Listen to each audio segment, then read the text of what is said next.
Hello আমার প্রিয় ছাত্রছাত্রী, আজও আমরা তোমাদের সামনে এসে হাজির হয়েছি। দেখো তোমরা, আজকেও আমরা প্রশ্নবিচিত্রা 2025 সপ্তম শ্রেণীর ভূগোল বিষয়ে 305 পাতা যে সেটটা রয়েছে, 305 পাতা, দেখো তোমরা বইটা খুলে নিবে, তোমরা প্রশ্নবিচিত্রা বইটা 305 পাতার সেকেন্ড সামেটিভ যে সেটগুলোর মধ্যে বনগণ কামদুনি উচ্চ বালিকা বিদ্যালয়ের যে প্রশ্ন সেটটা রয়েছে, সেটের শর্ট প্রশ্নগুলো আজ আমরা আলোচনা করব। দেখো তোমরা প্রথমেই একের দাগের অর্থাৎ সঠিক উত্তরটি নির্বাচন করে লেখো। আমরা এখানে দেখতে পাচ্ছি 1 নম্বর কোশ্চেন রয়েছে কি, শিলাস্তর ভাঁজ পড়ে যে পর্বত সৃষ্টি হয় তার নাম কি? তার নাম অপশন রয়েছে, অপশন এ স্তূপ পর্বত, অপশন বি হচ্ছে ভঙ্গিল পর্বত, অপশন সি হচ্ছে কি সঞ্চয়িত পর্বত। যেহেতু ভাঁজ পড়ে কথাটা রয়েছে, তাহলে এখানে উত্তর হবে অপশন বি। দেখো ভঙ্গিল পর্বত দাগ দিয়ে দিলাম তোমাদের সামনে, তোমরা পড়ে নিবে। 2 নম্বর প্রশ্ন দেখো, যে পর্বত শ্রেণী বিভিন্ন দিক থেকে এক জায়গায় এসে মিশলে তাকে কি বলা হয়?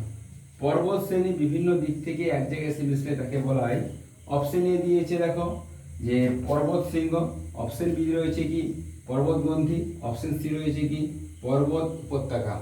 তাহলে একটা জায়গায় এসে মিশলে তখন তাকে আমরা বলবো পর্বতগ্রন্থি, অপশন বি উত্তর হবে। দেখো 3 নম্বর কোশ্চেন, গ্রিক অক্ষর ডেল্টার মতো দেখতে হলে, গ্রিক অক্ষর ডেল্টার মতো দেখতে হলে কি হবে? না অপশন এ অশ্বক্ষরাকৃতি হ্রদ হবে, অপশন বি হচ্ছে বদ্বীপ হবে, না অপশন সি হচ্ছে মেন্ডার হবে। না যখন ডেল্টা অর্থাৎ মাত্রাহীন বয়ের মতো হবে তখন তাকে বলবো বদ্বীপ, অপশন বি উত্তরটা হবে।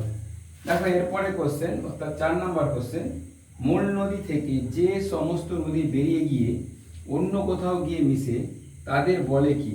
তাদের বলে অপশন এ অন্তর্বাহী নদী, অপশন বি উপনদী, অপশন সি হচ্ছে শাখা নদী। মূল নদী থেকে বেরিয়ে গেলে তখন তাকে আমরা বলবো শাখা নদী। দেখো অপশন সি এখানে উত্তর হবে শাখা নদী। এরপর আছে 5 নম্বর কোশ্চেন, দেখো ভূপৃষ্ঠস্থ ভেঙে যাওয়া শিলাচূর্ণের স্তরকে বলা হয়? ভূপৃষ্ঠস্থ ভেঙে যাওয়া শিলাচূর্ণের স্তরকে বলা হয়, অপশন এ দেওয়া আছে পলল স্তর, অপশন বি দেওয়া আছে রেগোলিথ, অপশন সি রয়েছে ম্যাগমা।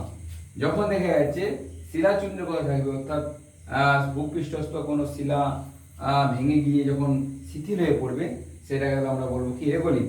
এখানে আসবে কি তাহলে অপশন বি রেগোলিথ। এরপরে আমরা 6 নম্বর কোশ্চেন করব।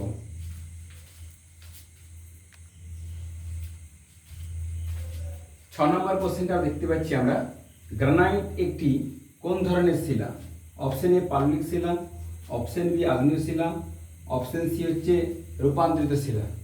গ্রানাইট কিন্তু একটা আগ্নেয় শিলার উদাহরণ, তাহলে অপশন বি এখানে উত্তর আসবে, অপশন বি আগ্নেয় শিলা। দেখো 7 নম্বর প্রশ্ন, 7 নম্বর প্রশ্নে কি দেওয়া আছে? না সুদানের নীল নদের উপর যে বাঁধটা গড়ে উঠেছে বাঁধটার নাম কি? না অপশন এ দেওয়া আছে সেনার বাঁধ, অপশন বি দেওয়া আছে উচ্চ আসমান বাঁধ, অপশন সি দেওয়া আছে নাগ হামিদ বাঁধ।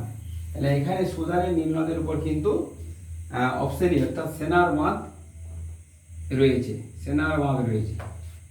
এরপরে দেখো 8 নম্বর কোশ্চেন, ভিক্টোরিয়া জলপ্রপাত রয়েছে কোন নদীতে?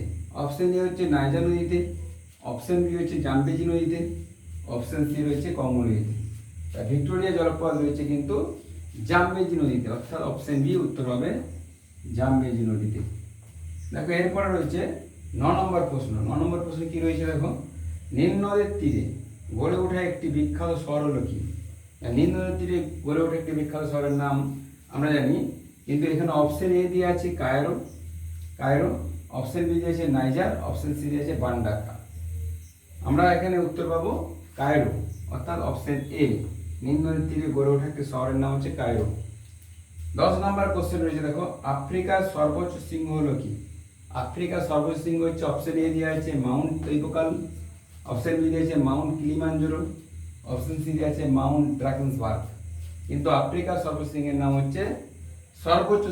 হচ্ছে অপশন বি, উত্তর হবে মাউন্ট কিলিমাঞ্জারো। হ্যাঁ, এখানে আমরা 10টা এমসিকিউ প্রশ্ন পেলাম। এরপর আমরা পরের দাগের প্রশ্নগুলো করব।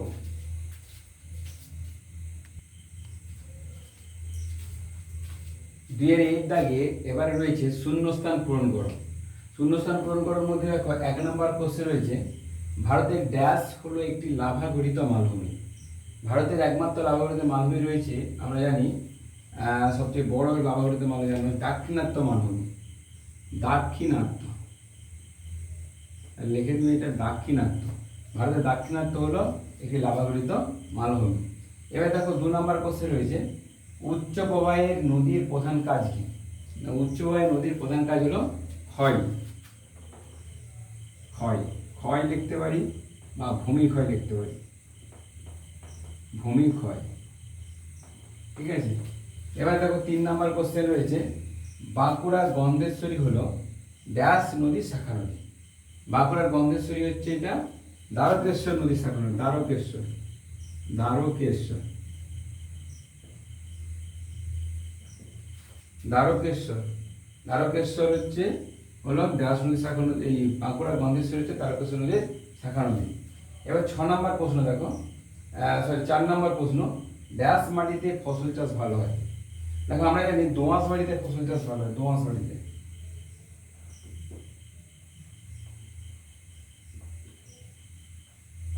দোআঁশ মাটিতে ফসল চাষ ভালো হয়। আচ্ছা, 5 নম্বর হচ্ছে দেখো, গিনি উপকূল অঞ্চলে খামসিনকে ড্যাশ বলে? গিনি উপকূল অঞ্চল খামসিনকে আমরা বলবো হারমাট্টান বলবো, হারমাট্টান। এরপর দেখো, আফ্রিকার ড্যাশ নদী তেলের নদী নামে পরিচিত? আফ্রিকার কঙ্গো নদী তেলের নদী নামে পরিচিত। কঙ্গো,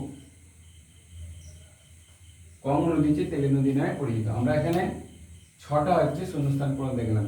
1 নম্বরে দাক্ষিণাত্য, 2 নম্বর উত্তর হবে ক্ষয় বা ভূমিক্ষয়, 3 নম্বরে দ্বারকেশ্বর, 4 নম্বর উত্তর হবে দোআঁশ মাটি, আর 5 নম্বর হবে হচ্ছে হারমাট্টান, 6 নম্বর হবে কঙ্গো নদী।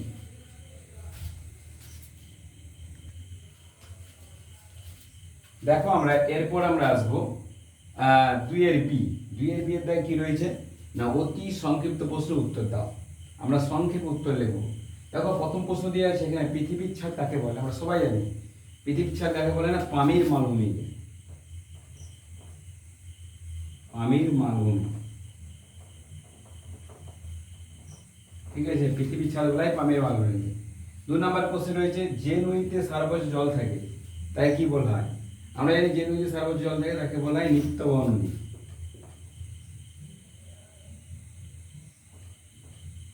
নিত্যবহ নদী। দেখো এরপরে 3 নম্বর কোশ্চেন, তাজমহল কোন শিলা দিয়ে তৈরি? তাজমহল দেখো যে রয়েছে রূপান্তরিত শিলা, রূপান্তরিত শিলা, শিলা মার্বেল দিয়ে তৈরি। ঠিক আছে, রূপান্তরিত শিলা মার্বেল দিয়ে তৈরি। দেখো 4 নম্বর রয়েছে, অ্যাটলাস পর্বতমালার সর্বোচ্চ শৃঙ্গের নাম কি? অ্যাটলাস পর্বতমালার সর্বোচ্চ শৃঙ্গের হচ্ছে মাউন্ট তেবাকাল, মাউন্ট তেবাকাল। ঠিক আছে। এরপরে যে দেখো 5 নম্বর প্রশ্ন, আফ্রিকার শুকনো নদী খাত বলে কি বলে? না, আফ্রিকার শুকনো নদী খাত বললে আমরা ওয়াদি বলবো, ওয়াদি। ঠিক আছে, ওয়াদি বলবো। তাহলে দেখতে পেলে তোমরা 305 পাতার যে সমস্ত শর্ট প্রশ্ন রয়েছে সেগুলো সব আলোচনা করে দিলাম। তোমরা যদি তোমাদের ভালো লেগে থাকে তোমরা অবশ্যই ভিডিওটা বেশি বেশি জনের শেয়ার করে দিও, আর অপরকে দেখতে সুযোগ করে দিও। আর আজকে এই পর্যন্ত থাকলো, পরের দিনে আবার নতুন করে ভিডিও নিয়ে আসবো। ওকে।